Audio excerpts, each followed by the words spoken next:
शाहिद आफरीदी और पाकिस्तान का रिश्ता क्या कहलाता है? देखिए, शाहिद आफरीदी इंतहाई घटिया किस्म का एक इंसान है, जिसको आज से नहीं, शुरू से ही मैं नापसंद करता रहा हूं। एक पागल किस्म का खप्ती आदमी है, जो एक हादसाती तौर पे सेलिब्रिटी बन गया, और ये इसको पाक फौज यूज कर रही है। पाकिस्तान में हर पाकिस्तानी को पाक फौज यूज करती है। तो शाहिद आफरीदी के केस में जब युवराज और हरभजन ने उसकी सपोर्ट की थी, तो मुझे बहुत हैरत हुई थी, क्योंकि खास तौर पे हरभजन को मैं जानता हूँ, he is a very nice guy, true Indian, और मेरी उनके साथ पर्सनल भी इंटरेक्शन हुई है।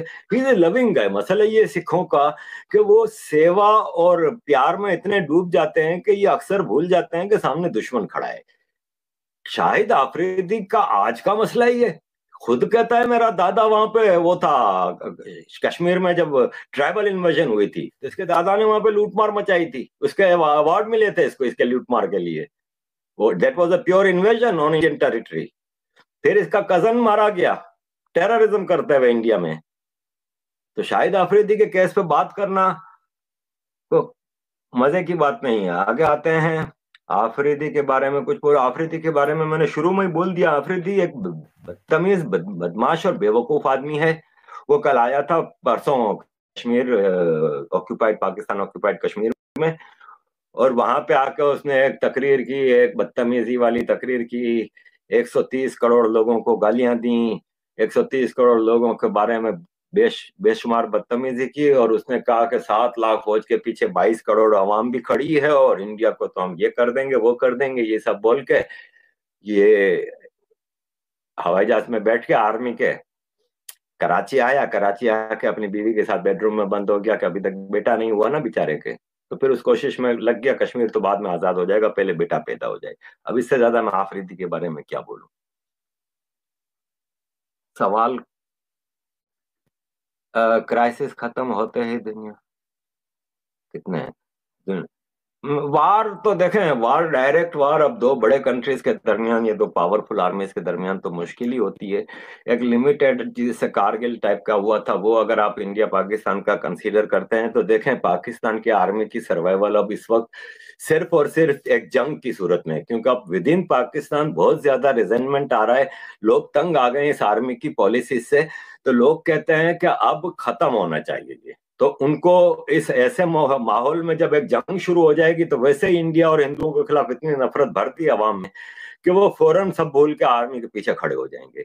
तो पाकिस्तान की आर्मी की तो मजबूरी है, लेकिन वो एक फुल फ्लेज जंग कर नहीं सकते, क्योंकि इनको पता है कि सामने इस बार मोदी सरकार है। पिछली सरकारों में ये था कि वो थोड़ा बहुत पाकिस्तान को सबक दे दिया, चलो जी ठीक है, कभी क्रिकेट नहीं खेली, कभी ये क्या। ये सरकार कहती है कि भाई अब अगर तुम लोगों ने बहुत कुछ किया ना, तो ये आखिरी होगा फिर। तो पाकिस्तान की आर्मी एक लिमिटेड वार की हद तक जा सकती है, प्रोफेशनली तो आपको पता है कि ये लड़ने के काबिल नहीं है। तो लेट्स सी कि मोदी सरकार का पैमाना कब लबरेज होता है। और मोदी सरकार के लिए इस वक्त बहुत ज्यादा मसाइल पैदा हो गए इंटरनेशनली। देखें, यूरोप अमेरिका के थिंक टैंक्स वगैरह भी बोलना शुरू हो गए हैं, अरब भी बोल रहे हैं। ये लोग, आपको भी पता है, मुझे भी पता है, और इनको भी पता है सबको, कि ये झूठ बोल रहे हैं। नॉर्मली इंडिया में कोई इस्लामोफोबिया नहीं है, ये आम, देखें, जैसे खालिस्तान कहीं नहीं है इंडिया में। क्योंकि मूवमेंट्स हमेशा, मैं कहता हूं, उस वक्त चलती हैं जब उस कम्युनिटी को राइट्स का मसला हो। इंडिया में नहीं है सिखों को मसला, और सिख भी ये जानते हैं। लेकिन है ना खालिस्तान 2020 और क्या क्या ट्रेंड चलते हैं। इसी तरह अब ये इस्लामोफोबिया ऑफ इंडिया को इन्होंने ऐसा फैला दिया है, जबकि पाकिस्तान में माइनॉरिटीज का क्या हाल है आपको नहीं पता, सबको पता है। तो जंग अब डिपेंड करता है इंडियन सरकार के ऊपर। सर, सुना है पाकिस्तान में शिया और सुन्नी राइट्स हुए हैं। देखें, शिया सुन्नी राइट्स है ना पाकिस्तान में, जब अर्ली 60s और 70s में, जब हुकूमतों की, आर्मी डिक्टेटर्स की और फिर भुट्टो की मजबूरियां थी टू कंट्रोल, खास तौर पे एक educated class of Karachi specially, शिया सुन्नी फड्डे कराते रहते थे। लेकिन फिर एक पार्टी आई थी, एमक्यूएम, जिसके लीडर अल्ताफ हुसैन ने ये मामला कराची से तो खत्म कर दिया था।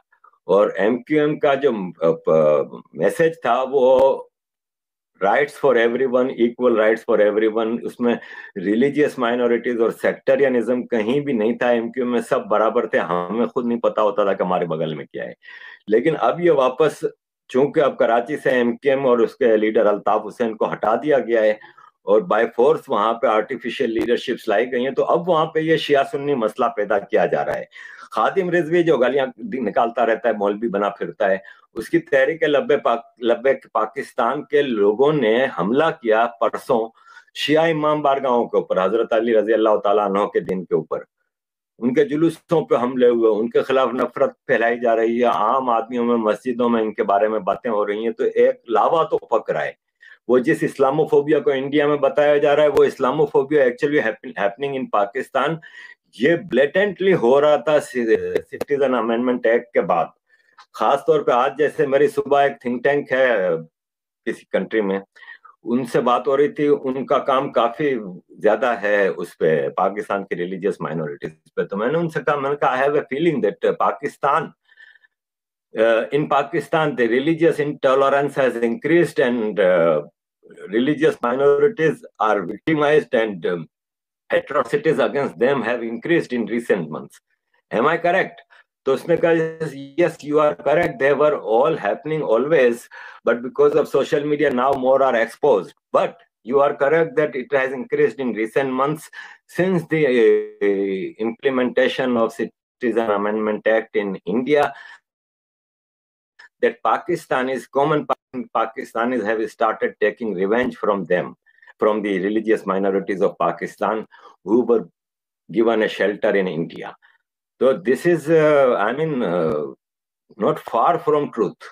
क्योंकि लगता है ऐसा ही है कि जो हालात हो रहे हैं, जो अभी लास्ट वीक में चर्चों पे हो रहे हैं, तो हिंदू फैमिलीज पे कल राहत ऑस्टिन साहब ने लगाई एक पोस्ट, कल भी हिंदू फैमिलीज के साथ जो हुआ है, फिर